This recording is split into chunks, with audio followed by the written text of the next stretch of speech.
Guys നമ്മുടെ സ്ക്രാമിൻ്റെ trial green finally വന്നിട്ടുണ്ട് കേട്ടോ. പിന്നെ ഇതിൻ്റെ ഓൺ റോഡ് പ്രൈസ് ഇവിടെയാണ് എനിക്ക് കുറച്ച് കൺഫ്യൂഷൻ ഉള്ളത്.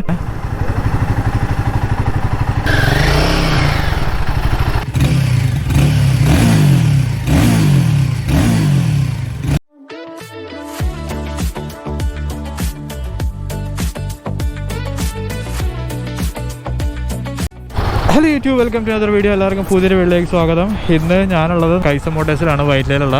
എന്താണെന്ന് വെച്ച് കഴിഞ്ഞാൽ പുതിയ റോയൽ എൻഫീൽഡ് ഗൊറില്ല 450യുടെ വീഡിയോ എടുക്കാനാണ്. പുതിയതല്ല, ഇറങ്ങിയിട്ട് കുറേ, ബട്ട് നമ്മൾ ഇതുവരെ ഒരു പ്രോപ്പർ റിവ്യൂ ഇതിൻ്റെ ചെയ്തിട്ടില്ല. ഇന്ന് ഞാൻ ഇതിൻ്റെ പ്രൈസ്, കാരണം റീസെൻ്റ്ലി മറ്റേ 350cc എബോ വണ്ടിക്കൊക്കെ പ്രൈസ് ആയി വന്നല്ലോ. ഇതിൻ്റെ ഓൺ റോഡ് പ്രൈസ് പ്ലസ് നമ്മുടെ ഹിമാലയൻ 450യുടെ ഓൺ റോഡ് പ്രൈസും കൂടി ഞാൻ ഇതിനകത്ത് ഇൻക്ലൂഡ് ചെയ്യാം. കൂടാതെ തന്നെ നമ്മുടെ റോയൽ എൻഫീൽഡ് വണ്ടിക്ക് പ്രൈസ് ആയിക്ക് വരുന്നുണ്ട്. ഞാനിപ്പോൾ ഇവിടെ അന്വേഷിച്ചപ്പോൾ അവർ പറഞ്ഞ 350cc ക്ലാസിക്കില്ലേ, നമ്മുടെ മെഡാലിയൻ ബ്രോൺസ്, ബുള്ളറ്റ് സീരീസ്, നമ്മുടെ സ്റ്റെല്ലാർ ബ്ലൂ ഇല്ലേ, നമ്മുടെ ആ ഒരു മീറ്റിയോർ, അതിനൊക്കെ പ്രൈസ് കൂടുകയാണ്. എല്ലാത്തിനും ജനുവരി തൊട്ട് പ്രൈസ് ഇൻക്രിമെന്റ് വരുന്നുണ്ട്. പിന്നെ 650cc നമ്മുടെ ക്ലാസിക് 650 സൂപ്പർ മീറ്റിയോർ, അതിനൊക്കെ പ്രൈസ് കൂടാൻ ചാൻസ് ഉണ്ട്. സോ മൊത്തത്തിൽ പറഞ്ഞു കഴിഞ്ഞാൽ ജനുവരി 2026 തൊട്ട് റോയൽ എൻഫീൽഡ് വണ്ടിക്ക് പ്രൈസ് ഹൈക്ക് വരുന്നുണ്ട്. 100ന് പ്രൈസ് ഹൈക്ക് ഇല്ലെന്നാണ് അറിയാൻ സാധിച്ചത്. ഞാൻ ആദ്യം ഒന്ന് ഓടിച്ചിട്ട് എവിടെ കൊണ്ട് നിർത്താം, എന്നിട്ട് ബാക്കി വിശേഷം പറഞ്ഞുതരാം.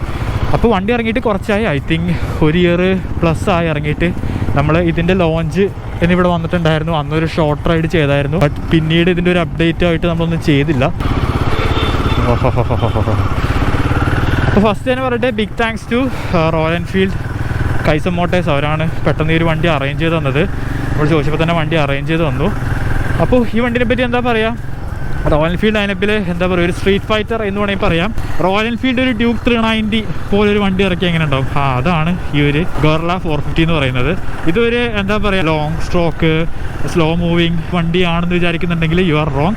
ഇത് അങ്ങനത്തെ ഒരു വണ്ടിയല്ല. This is more of a, ഞാൻ പറഞ്ഞു, സ്ട്രീറ്റ് ഫൈറ്റർ ആണ്. ബട്ട് ഇതിനൊരു റോഡ്സ്റ്റർ കാറ്റഗറിയിലാണ് റോയൽ എൻഫീൽഡ് വിളിച്ചേക്കുന്നത്. So this is more of a roadster ആണ്. This is heavily based on Himalayan.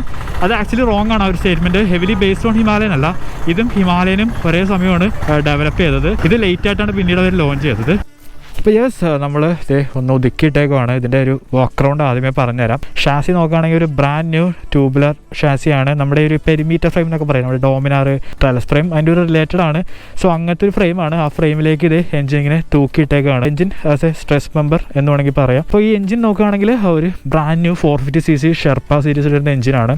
High റെവിംഗ് എഞ്ചിനാണ്. നമുക്ക് പവർ ഔട്ട്പുട്ട് ഒക്കെ നോക്കുകയാണെങ്കിൽ around 40 bhp at 8000 rpm and torque is around same 40 Nm torque which is 5000 rpm. അത്ര എന്താണ്ടുമാണ് വരുന്നത്. Mated to 6-speed gear box with slipper clutch. Slipper clutch ഒക്കെ വരുന്നുണ്ട്. പിന്നെ ശ്രദ്ധിച്ചാന്നറിയില്ല, ഇത് ലിക്വിഡ് കൂൾഡ് ആണ്. ഷെർപ്പ സീരീസ് ആണ് റോയൽ എൻഫീൽഡ് ആദ്യത്തെ ലിക്വിഡ് കൂൾഡ് 4 വാൽവ് എഞ്ചിൻ എന്ന് വേണമെങ്കിൽ പറയാം. റോയൽ എൻഫീൽഡ് ലൈനപ്പിൽ ഏറ്റവും അഡ്വാൻസ്ഡ് ആയിട്ടുള്ള ഒരു എഞ്ചിൻ, ഒരു മോഡേൺ എഞ്ചിൻ എന്നൊക്കെ വേണമെങ്കിൽ പറയാം. അത് തന്നെയാണ് ഞാൻ ആദ്യമേ പറഞ്ഞത്. This is more of an aggressive street fighter. ഇതിനെ റോഡ്സ്റ്റർ എന്നാണ് റോയൽ എൻഫീൽഡ് വിളിക്കുന്നത്. ഓക്കെ, അപ്പോൾ ഫ്രണ്ടിൽ ഒരു LED ഹെഡ്ലൈറ്റ് കാണാം.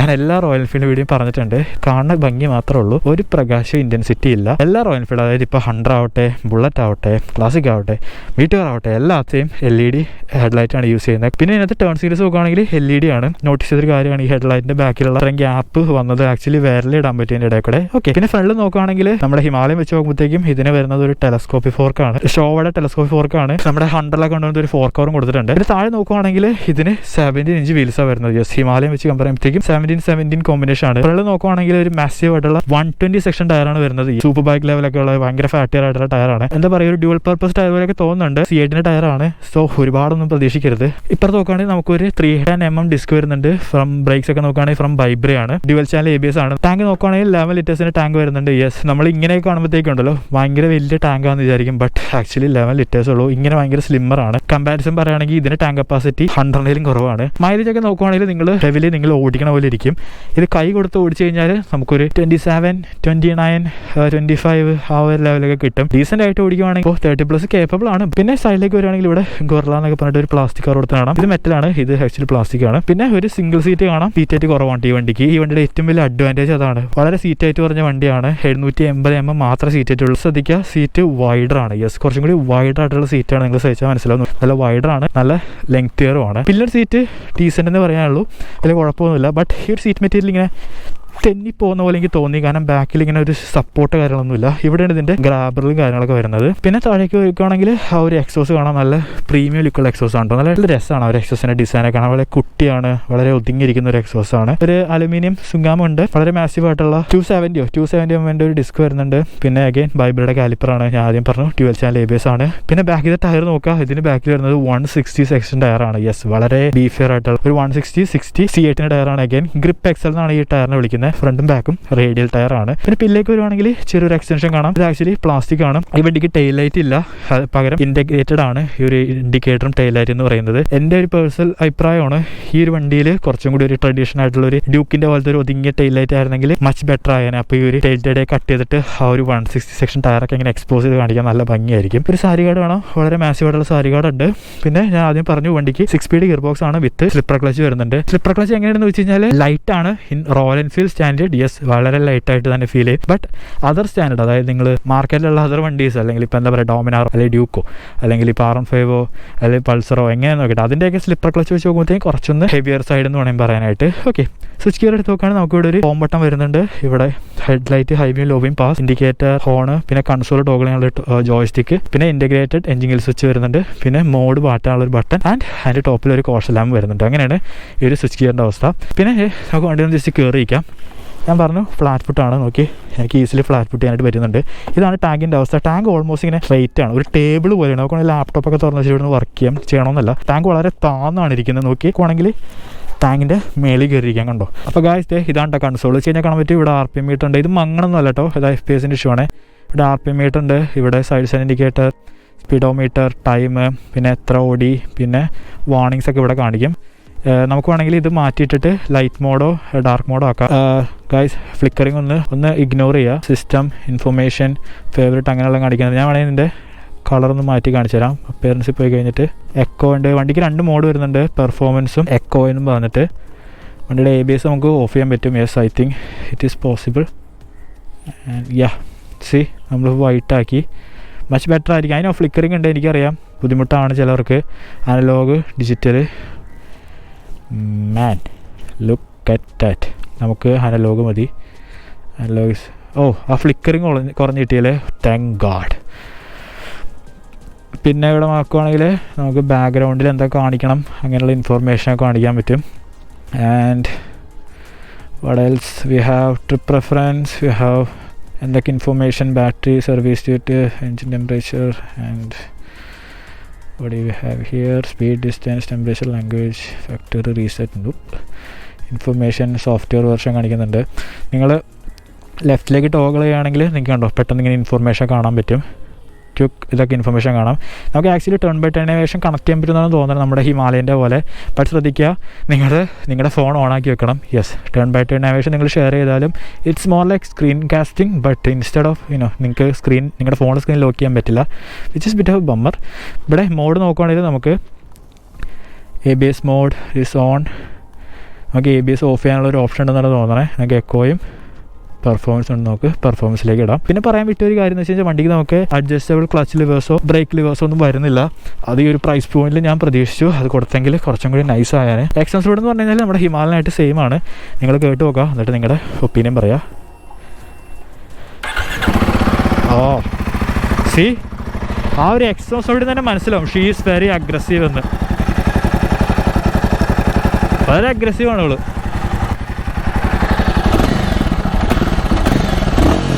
Man.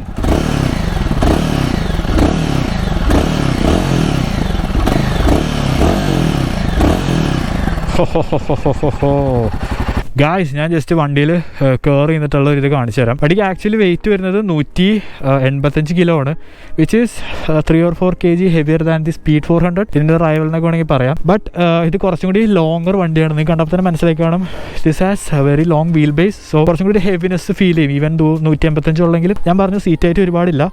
കണ്ടോ, എൻ്റെ ഹൈറ്റ് 5.9 അടുത്താണ്. എനിക്ക് ഈസിലി ഫ്ലാറ്റ് ഫുട്ട് ചെയ്യാനായിട്ട് പറ്റുന്നുണ്ട്. പിന്നെ റൈഡിംഗ് പൊസിഷൻ നോക്കുകയാണെങ്കിൽ കംപ്ലീറ്റ് അപ്രൈറ്റ് ഞാൻ പറയില്ല, നല്ല വൈഡ് ആയിട്ടുള്ള ഹാൻഡിലാണ്. ഇങ്ങനെയാണ് ഇതിൻ്റെ ഒരു റൈഡിംഗ് പൊസിഷൻ വരുന്നത്. ഹാൻഡിൽ കുറച്ചും കൂടി ഇങ്ങോട്ടൊരു ബെൻഡ് ഉള്ള പോലെ തോന്നും ഈ അറ്റത്ത് മാത്രം. സോ ലൈക്ക് ഒരു റോഡ്സ്റ്റർ മോട്ടോർ സൈക്കിളിൻ്റെ ഒരു റൈഡിംഗ് പൊസിഷൻ തന്നെയാണ്. പിന്നെ കാല് കയറ്റി വയ്ക്കുകയാണെങ്കിൽ ഒരുപാട് റിയർ സെറ്റ് അല്ല, ബട്ട് ഹിമാലയം വെച്ച് നോക്കുമ്പോഴത്തേക്കും യെസ് കുറച്ചൊന്ന് റേസ്ഡ് ആണ്, കുറച്ച് സ്ലൈറ്റ്ലി റിയർ സെറ്റ് ആണ്. ഇതാണ് വണ്ടിയിൽ കയറി നിന്നിട്ടുള്ള വ്യൂ എന്ന് പറയുന്നത്. പിന്നെ മൊത്തത്തിൽ ഞാൻ പറഞ്ഞില്ല, വണ്ടി ഭയങ്കര ലോങ്ങറാണ്. ഞാൻ അതിൻ്റെ ഹെഡ്ലൈറ്റ് സിറ്റുവേഷൻ ഞാൻ കാണിച്ചു തരാം. ഇത്രയും വെട്ടത്തിൽ നിങ്ങൾക്ക് കാണാൻ പറ്റുമെന്ന് എനിക്ക് അറിഞ്ഞുകൂടാ. ഇതാണ് ഓണാക്കിയിട്ടുള്ള അവസ്ഥ. ഐ ഡോണ്ട് നോ നിങ്ങൾക്ക് കാണാൻ പറ്റുന്ന കൂടി എനിക്ക് അറിഞ്ഞുകൂടാ.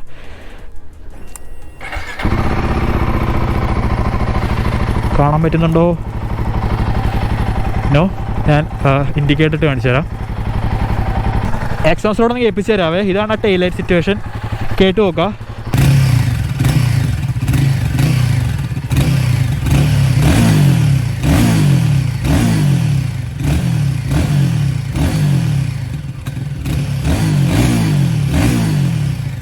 നമുക്ക് സെൻട്രൽ സ്റ്റാൻഡ് വരുന്നുണ്ട്, ഞാൻ പറയാൻ വിട്ടുപോയി. പിന്നെ ഇതിൻ്റെ ഓൺ റോഡ് പ്രൈസ് ഇവിടെയാണ് എനിക്ക് കുറച്ച് കൺഫ്യൂഷൻ ഉള്ളത്. കാരണം ഈ വണ്ടിക്ക് ജാനുവരി തൊട്ട് പുതിയ കളേഴ്സ് വരുന്നുണ്ട്. ഇൻ കേസ് നിങ്ങൾക്ക് അറിയില്ലെങ്കിൽ ഈ വണ്ടിക്ക് 3 വേരിയൻറ്റ് വരുന്നുണ്ട്. Analogue, dash, flash. Dash, flash എന്ന് പറയുന്നത് ബേസിക്കലി സെയിം ആണ്, കളർ വൈസ് മാത്രമേ വ്യത്യാസമുള്ളൂ. അനലോഗ് എന്ന് പറയുമ്പോഴത്തേക്കും ഈ ഒരു TFT ഉണ്ടാവില്ല, പകരം ഒരു അനലോഗ് കൺസോൾ ആയിരിക്കും. നമ്മുടെ ഷോർട്ട് കൺസ് സ്വിഫ്റ്റിലൊക്കെ ആണല്ലേ, ആ ഒരു സാധനമായിരിക്കും. സോ ഇപ്പോൾ അറിയാൻ സാധിച്ചത് അനലോഗ് ചിലപ്പോൾ ഡിസ്കണ്ടിന്യൂ ചെയ്യാൻ ചാൻസ് ഉണ്ട്. അനലോഗ് മോഡൽസ് കംപ്ലീറ്റ് ആയിട്ട് ഡിസ്കണ്ടിന്യൂ, ചിലപ്പോൾ പുതിയ കളേഴ്സ് വരാം. കാരണം സ്മോക്ക് സിൽവർ എന്ന് പറഞ്ഞ കളർ റിട്ടയർ ആയിട്ടുണ്ട്. യെല്ലോ റിബൺ എന്ന് പറഞ്ഞ കളർ ഉണ്ടായില്ലേ, ആ ഒരു ഫ്ലാഷിൽ ആ ഒരു യെല്ലോയിൽ ഒരു പർപ്പിൾ ഫിനിഷൊക്കെ വരുന്നത്, ആ കളർ നിർത്തിയിട്ടുണ്ട്. വൈറ്റ് കളർ മാത്രമേ അവൈലബിൾ ആയിട്ടുള്ളൂ. പിന്നെ അത് കൂടാണ്ട് പ്ലായ ബ്ലാക്ക് ഉണ്ടല്ലേ, അത് നേരത്തെ അനലോഗിൽ ഉണ്ടായിരുന്നാണ് പറയണത്. ബട്ട് എനിക്കറിയില്ല, ആ കളർ അനലോഗിൽ നിർത്തി എന്ന് പറയുന്നുണ്ട്. ബട്ട് ഡാഷിൽ ഇപ്പോഴും അവൈലബിൾ ആണ്. പിന്നെ ആ ഒരു ഗോൾഡ് ടിപ്പ് ഉണ്ടായില്ലേ, നമ്മുടെ ഡാഷിലുള്ള ഗോൾഡ് ടിപ്പ് എന്ന് പറഞ്ഞിട്ട് നിർത്തിയിട്ടുണ്ട്. നമുക്ക് അനലോഗിന് ഓൺ റോഡ് പ്രൈസ് വരുന്നത് 3,31,000 രൂപയാണ്. ഡാഷിന് വരുന്നത് 3,41,000, ഫ്ലാഷിന് വന്നത് 3,51,000. കൃത്യമായിട്ട് ഞാൻ താഴ്ത്തി കാണിച്ചിട്ടുണ്ട്. സോ നിങ്ങൾ ശ്രദ്ധിച്ചാൽ മനസ്സിലാവും. ഇപ്പോൾ 3 തമ്മിൽ 10,000 രൂപയുടെ വ്യത്യാസമുള്ളൂ. സോ പോയി. പിന്നെ ഹിമാലയൻ്റെ വിലയാണ്. ഹിമാലയൻ്റെ നമ്മുടെ ബേസിന് വരുന്നത് ഏകദേശം 3,91,000 രൂപയാണ്.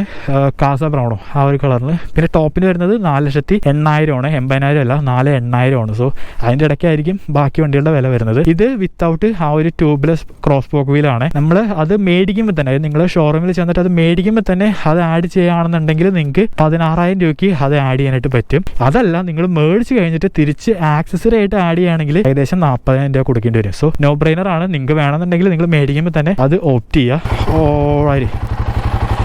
ഈ വണ്ടിയിൽ ഞാൻ ശ്രദ്ധിച്ചൊരു കാര്യം എന്ന് പറഞ്ഞാൽ, ഞാൻ പറഞ്ഞു ഈ വണ്ടി compare to Duke 390 and Dominar കുറച്ചൊന്ന് ലോങ്ങറാണ്. സോ ഇതിൻ്റെ ടേൺ ആൻഡ് റേഡിയസ് എന്ന് പറയുന്നത് ഭയങ്കര ശോകമാണ്. ഭയങ്കര വലിയ ടേൺ ആൻഡ് റേഡിയസ് ആണ് ഈ വണ്ടിക്ക്. നോക്കിയേ, ഇത്ര ഒടിവുള്ളൂ ഈ വണ്ടിക്ക്.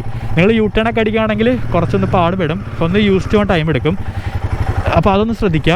ഇതിൻ്റെ റൈഡിങ് എർഗണോമിക്സ് എന്ന് പറയാൻ ഞാൻ എന്താ പറയുക, ഒരു വണ്ടി ഞാൻ ഇതിന് മുമ്പ് ഇങ്ങനത്തെ ഒരു റൈഡിങ് എർഗണോമിക്സ് ഉള്ള വണ്ടി ഞാൻ ഇതുവരെ ഓടിച്ചിട്ടില്ല. ഇതിന് മുന്നേ ഭയങ്കര ഡിഫറൻ്റ് ആണ് ഇതിൻ്റെ ഒരു റൈഡിങ് എർഗണോമിക്സ് എന്ന് പറയുന്നത്. മൊത്തത്തിൽ ഇരിപ്പ് നല്ല വ്യത്യാസമുണ്ട്. ഹാൻഡിൽ വണ്ടി നല്ല ലോങ് ആണ്. ഹാൻഡിൽ ഇവിടെ എത്തുമ്പോൾ കുറച്ച് ബെൻഡായിട്ടിരിക്കും.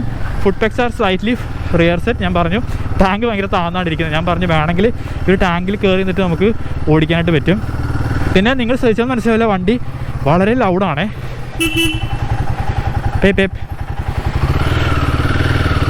ഓ മാൻ, ത്രോട്ടിൽ ഭയങ്കര സെൻസിറ്റീവാണ് കേട്ടോ. പിന്നെ ശ്രദ്ധിച്ചൊരു കാര്യം, ഈ വണ്ടി ഒരു 2000 അല്ലെങ്കിൽ 2500 RPM വരെ ഉണ്ടല്ലോ, ഇങ്ങനെ പയ്യെ പോവും. ബട്ട് ഒരു പാസ് 2500 RPM കഴിഞ്ഞാണ്ടല്ലോ വണ്ടിയിൽ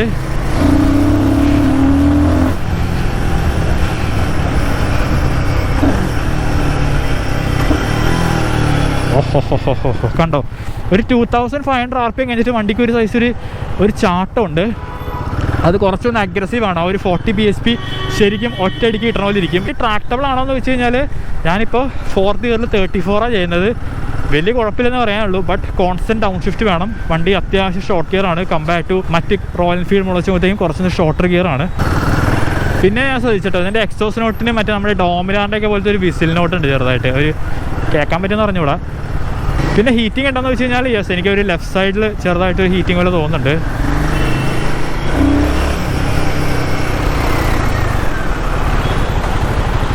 സിറ്റിയിൽ സെക്കൻഡ് ഗിയർ ഇതുണ്ടോ, നോക്കിങ് നോക്കി, കോൺസ്റ്റൻറ്റ് ഗിയർ ഷിഫ്റ്റ് ആയിരിക്കും സിറ്റിയിൽ. പിന്നെ വണ്ടിയുടെ വെയിറ്റ് ഇല്ലേ, വണ്ടി ഭയങ്കര ബോട്ടം ഹെവി ആയിട്ട് ഫീൽ ചെയ്യുന്നുണ്ട്. അതായത് നമ്മൾ ഓടിക്കുമ്പോൾ ഈ ഒരു എൻജിൻ തൂക്കിയിട്ട് ഓടിച്ചാൽ എങ്ങനെ ഉണ്ടാവും.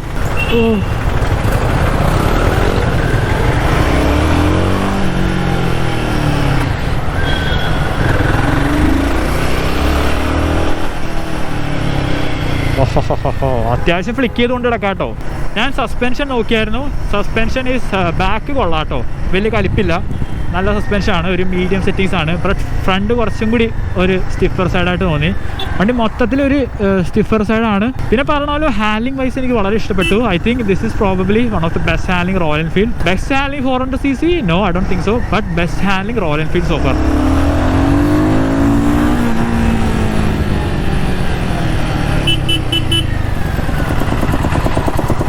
പിന്നെ വണ്ടി നല്ല അഗ്രസീവാണ് കേട്ടോ. ഞാൻ ഇത്ര അഗ്രസീവായിട്ടുള്ളൊരു എൻഫീൽഡ് ഓടിച്ചിട്ടില്ല. I think they change the ഗിയറിങ്ങോ മാപ്പിങ്ങോ എന്തോ മാറ്റിയിട്ടുണ്ട്. സ്പ്രോക്കറ്റ് സൈസ് പോലും സെയിം ആണെന്ന് എനിക്കറിയില്ല. ഈവൻ 650 അവരുടെ റോയൽ എൻഫീൽഡ് 650 വെച്ച് നോക്കുവാണെങ്കിലും ഇതാണ് ഏറ്റവും അഗ്രസീവായിട്ടുള്ള റോയൽ എൻഫീൽഡ് എന്ന് പറയുന്നത്. ആ ഒരു വൈൻ സൗണ്ട് ഉണ്ടല്ലോ, മാൻ, സോ ഗ്രേറ്റ്.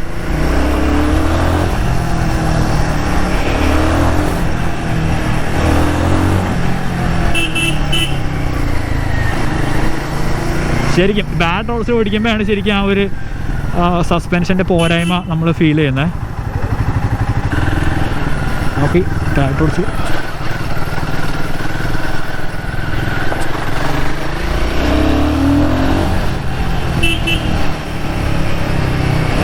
ഞാനിപ്പോഴാണ് കേട്ടോ കാണുന്നത്. ഇവിടെ ഒരു Type-C USB ചാർജർ ഉണ്ട്. പിന്നെ വൈബ്രേഷൻസ് ഉണ്ടോയെന്ന് വെച്ച് കഴിഞ്ഞാൽ നമ്മൾ ശരിക്കും വലിപ്പിച്ച് ഓടിക്കുകയാണ്. അതായത് അറൗണ്ട് ഒരു 8000 7000 RPM എത്തുമ്പോഴത്തേക്കും ഫുഡ് പാക്സിന് വൈബ്രേഷൻ വരുന്നുണ്ട്.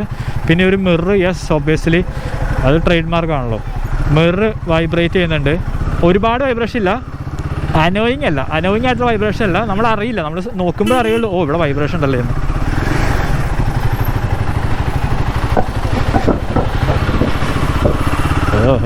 പിന്നെ ഗിയർ ബോക്സ് പറഞ്ഞു കേട്ടോ. ഗിയർ ബോക്സ് ടിപ്പിക്കൽ ഒരു എൻഫീൽഡ് ഗിയർ ബോക്സ് ആണ്.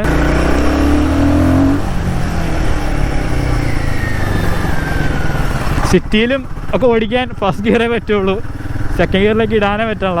അപ്പോൾ നിങ്ങളൊരു ഫണ്ണായിട്ടുള്ള ഒരു അഗ്രസീവായിട്ടുള്ള ഒരു റോയൽ എൻഫീൽഡ് നോക്കുന്നുണ്ടെങ്കിൽ ബെസ്റ്റ് ഓപ്ഷനാണ് ഒരു ഗൊറില്ല എന്ന് പറയുന്നത്. അതല്ല, നിങ്ങളൊരു ടിപ്പിക്കൽ റോയൽ എൻഫീൽഡ് വൈബ് അന്വേഷിച്ച് പോവുകയാണെങ്കിൽ ചിലപ്പോൾ കിട്ടിയെന്ന് വരില്ല. ടൂറിങ് ആണെങ്കിൽ കുറച്ചും കൂടി ബുദ്ധിമുട്ടായിരിക്കും. ഞാൻ പറഞ്ഞു മൈലേജ് കുറവാണ്, ഐ മീൻ ടാങ്ക് കപ്പാസിറ്റി കുറച്ച് കുറവാണ്. ബട്ട് അത്ര മോശമൊന്നുമല്ല കേട്ടോ. ഒരു ഫുൾ ടാങ്കിന് ഐ തിങ്ക് ഒരു 200-300 കിലോമീറ്ററൊക്കെ ഈസിലി പൊക്കോളും.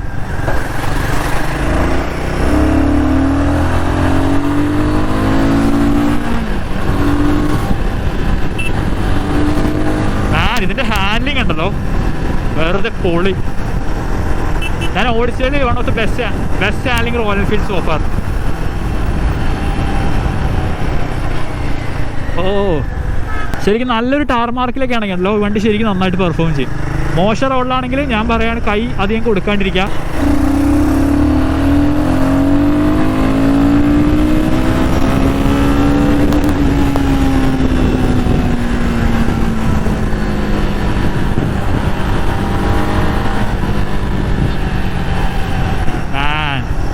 അപ്പോൾ ഗായ്സ് അത്രയൊക്കെ തന്നെയുള്ളൊരു വീഡിയോ. ജസ്റ്റ് ഈ വണ്ടി നിങ്ങളെ പരിചയപ്പെടുത്തുക, പുതിയ കളർ അപ്ഡേറ്റ് പറയുക എന്ന് മാത്രമേ ഉദ്ദേശിച്ചുള്ളൂ. ഐ ഹോപ്പ് ഇൻഫോർമേറ്റീവ് ആണെന്ന് വിചാരിക്കുന്നു.